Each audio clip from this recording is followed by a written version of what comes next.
영의 말에 순종해서 말만 해도 하나님이 하실 건데 네 혼이 했기 때문에 나는 너를 영의 일에 함께 영의 나라에 들어가는데 데리고 갈 수 없다 이 얘기예요. 자, 우리는 하나님의 나라는 영의 일이니까 영을 통해서만 하나님의 나라에 들어가는데 혼으로 지금 신앙생활을 가르치고 혼으로 신앙생활을 하면서도 다 구원받았다고 다 하나님의 나라에 간다고 이렇게 얘기를 해요. 그럼 하나님의 이 기록된 말씀이 거짓말이에요? 지금 가르치고 있는 교회 지도자들 말이 거짓말이에요? 만약에 하나님이 이 말이 필요 없으면 이 말씀을 왜 기록해 놨겠어요? 자, 지팡이로 바위를 2번 쳐서 물이 나왔으면 되는 거 아닙니까? 그렇잖아요, 우리가 생각하면. 그런데 왜 백성들이 목말라 죽겠다고 대드는데 우선 물만 나오면 되는 건데 더 따질 필요가 뭐가 있어요? 그래서 모세가 해결했어요. 그러면 끝났잖아요, 우리 인간의 생각은. 그러면 해결됐잖아요. 그런데 하나님이 여기서 왜 또 따지느냐고요.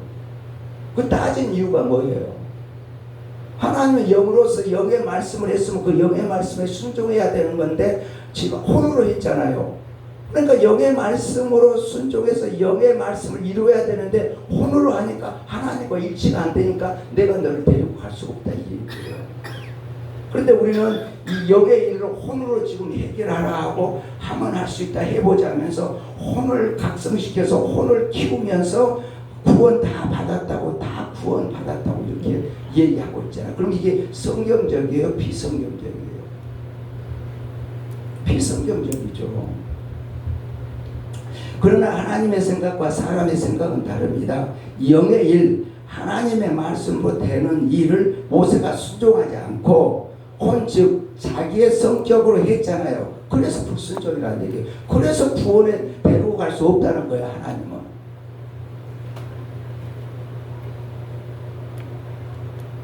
예수 믿으면 구원받아요. 천국 데려간다고 약속을 했어요.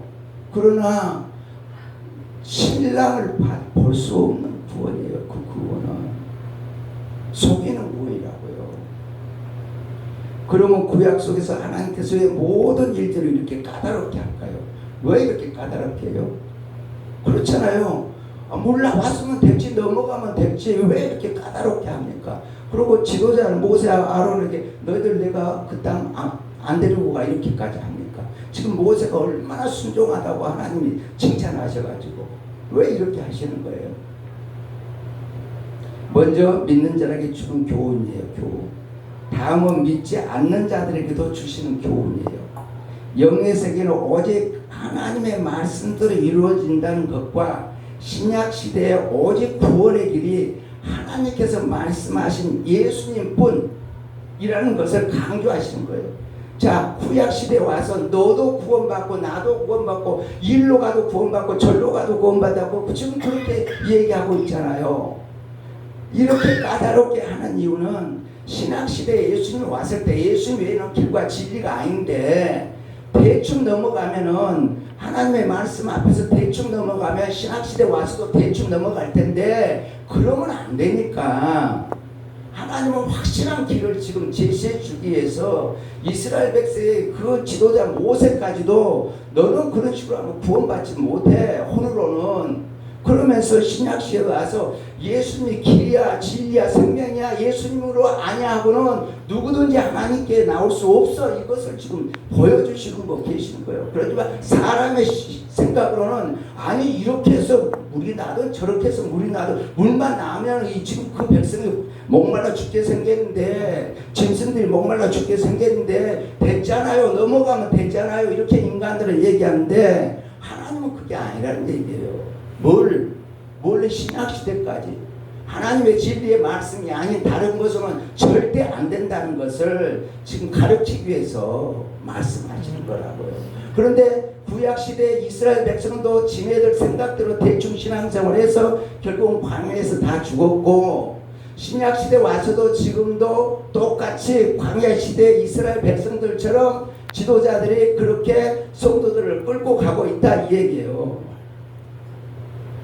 그러니까 모세가 못 들어간 것처럼 신학시대 지도자들도 못 들어가고 성도들도 많이 못 들어간 상태에 있다는 것이죠. 지금 출애굽을 통해서 지도자 모세를 포함 이스라엘에 구원받는 백성들이지만 환경에서 인내하지 못하고 불평합니다. 이는 혼 자아가 감당하지 못함으로 결국 가나안에 못 들어갔어요. 모세 아론도 지도자였지만 끝까지 하나님의 말씀에 순종하지 못함으로 가나안에 들어가지 못합니다. 하나님 앞에 혼 자아가 절대적으로 복종하지 못하면 가나안을 누리지 못한다고 지금 가르치고 있는 거예요. 그런데 대충 하자고 지금 하잖아요. 이스라엘 백성들이 대충 하자고 하는 것처럼 오늘날 교회에서 뭘 그렇게 따져 대충 하지 이렇게 얘기하고 있잖아요. 혼의 신앙의 결과를 보겠어요. 혼의 신앙의 결과. 다윗 아내 미갈이라는 부인 있죠. 사무엘하 6장 16절을 보겠어요. 사무엘하 6장 16절.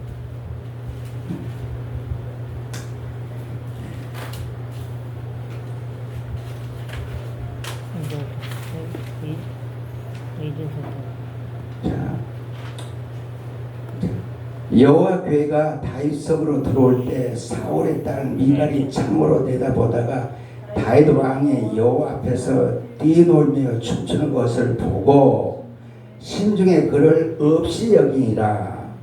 지금 다윗은 하나님의 언약궤가 들어오니까 춤추고 뛰어노는데 그 부인은 그 다윗을 없이 여긴단 말이에요. 지금 다윗의 춤추고 뛰고 노는 것은 영의 상태예요. 그런데 그 부인은 그를 다윗을 없이 여기는 것은 혼의 상태예요. 혼의 상태. 자, 20절을 보겠어요. 20절. 그 16장 20절. 20절 21절을 같이 봅니다. 다윗이 자기의 가족에게 축복하여 돌아오매 사울의 딸 미갈이 나와서 다윗을 맞으며 이르되 이스라엘 왕이 오늘 어떻게 영화로우신지 방탕한 자가 염치 없이 자기의 몸을 드러내는 것처럼 오늘 그의 신복의 계집종들은 눈앞에서 몸을 드러내셨도다 하니 다윗이 미갈이 이르되 이는 여호와 앞에서 한 것이라. 그가 내 아버지와 그 온 집을 버리시고 나를 택하사 나를 여호와 백성 이스라엘 주권자로 삼으셨으니 자 내가 여호와 앞에서 뛰노르니라. 22절 23절 이어서 내가 이보다 더 낮아져서 스스로 천하게 보일지라도 내가 말한 바 계집종에는 내가 높임을 받으리라 한지라. 그러므로 사울의 딸 미갈이 죽은 날까지 그에게 자식이 없습니다. 아멘. 자, 무슨 얘기예요? 자, 다윗은 하나님 앞에 영으로 지금 하나님 앞에 기뻐 춤췄다고요. 그런데 다윗은 그런데 미갈은 그것을 보고 혼으로서 그 다윗의 행위를 지금 판단했다고요. 그러니까 다윗이 지금 뭐라 하는 거예요? 22절에 내가 이보다 더 낮아 스스로 천하게 보일지라도 누구 앞에서? 하나님 앞에서. 내가 하나님 앞에서 춤을 추면서 이렇게 했는데 내가 지금 이 춤추면서 이렇게 천하게 네가 보는데 그보다 더 낮아져도 나는 하나님 앞에서는 괜찮다. 그러나 계집종 너는 내가 지금 내 육신으로도 남편이고 하나님 앞에 즐거워했는데 함께 즐거워하지는 못할 망정 네가 나를 그렇게 천하게 보느냐. 그러면서 내가 사람에게 계집종에게 내가 높여져야 되겠다. 사람에게는 내가 높여져야 되겠다. 이렇게 얘기하면서 그러면서 결국 뭐예요? 미갈이 죽는 날까지 그에게 자식이 없었다. 그래서 혼과 영은 함께 할 수 없는 거예요. 다윗은 영으로 하나님께 했는데 미갈은 혼으로 예수 지금 자기 신랑을 판단했거든요. 그러니까 영과 혼이 하나 할 수 없어서 결국 어떻게 한 거예요? 신랑과 신부의 관계는 신랑은 영인데 신부는 혼이에요. 그러니까 함께 할 수 없었어요. 그래서 한 성에서 살았지만 신랑을 보지 못하고 미갈은 죽었어요. 한 성에 살았지만 그렇게 함께 할 수 없습니다. 그래서 신부가 신랑의 얼굴을 못 보고 그대로 끝난 거예요. 우리가 이 땅에서 신앙생활을 하는데 예수는 영이에요. 예수는 신랑이에요. 우리는 신부예요. 우리는 신부로서 영의 신앙생활을 해야 우리가 하나님의 나라의 성에 가서 신랑을 볼 텐데, 우리가 혼으로 신랑생활하면 예수를 구주로 고백하면 그 약속됨을 데리고 가요. 그래서 하나님의 성에서 살아요. 그러나 신랑을 보지 못한 성 밖에서 산다고요. 성 밖에서. 미갈이 다윗의 하나님의 그 다윗성 안에서 신부로 살았지만 자기 신랑을 보지 못하고 죽었다고요. 그와 같아요. 지금 우리가 영의 하나님 신랑을 영의 신부로서 신앙생활을 해야 하는데, 홍로 신앙생활을 하니까 데리고는 가지만 다윗성에서 미갈을 살라고 놔두기는 하지만 신랑이 안 보여주는 거예요. 똑같이 데리고 가지만 천국에서 신랑 되신 예수님께서는 이 성 밖에 있는 신부들에게는 안 나타나는 거예요. 안 보여주는 거예요. 누구처럼? 성 안에 들어가지 못한 다섯 처녀처럼 안 보여주는 거예요. 그 신랑은 내 신랑인데 보지 못한 내 신랑. 그게 지금 성경에서 말하고 있는 거예요. 대충 하면 되지, 두드러서 물 놨으면 되지, 뭘 그렇게 까다롭게 따져 하는 것이 아니라, 하나님은 말씀의 하나님이고 영의 하나님이고 그 말씀대로 책임지는 하나님이 그렇게 지금 말씀하고 있다고요. 그래서 140만 분의 이 극소수라고요. 극소수. 구원받는 게 그렇게 쉬운 게, 신랑 되는 게, 성도가 되는 게 그렇게 쉬운 게 아니라고요. 하나님의 나라는 내려가지만 신랑 얼굴 보는 거 쉽지 않다고요. 자, 신명기 1장. 벌써 시간이 많이 지나서 이 말씀만 보고, 말씀이 기니까 이 나머지는 제가 생략하고 여러분들이 충분히 알아들었을 걸로 믿고, 신약은 제가 생략하고 신명기 1장 34절에서 36절까지를 보겠어요. 신명기 1장 34절에서 36절 우리 다 같이 합독합니다. 찾으셨으면 신명기 1장 34절에서 36절 시작. 여호와께서 너희의 말소리를 들으시고 노하사 맹세하여 이르시되, 이 악한 세대 사람 중에 내가 그들의 조상에게 주기로 맹세한 좋은 땅을 볼 자가 다 하나도 없습니다. 왜 없는 거예요 지금? 왜? 불순종했기 때문에. 불순종했으니까. 그러니까 없다는 거예요. 자, 36절. 오직 여분의 아들 갈렙은 온전히 여호와께 순종하였은즉 그는 그것을 볼 것이요 그가 밟은 땅을 내가 그와 그 자손에게 주려 하시고. 왜 주는 거예요? 갈렙에게는 순종했습니다.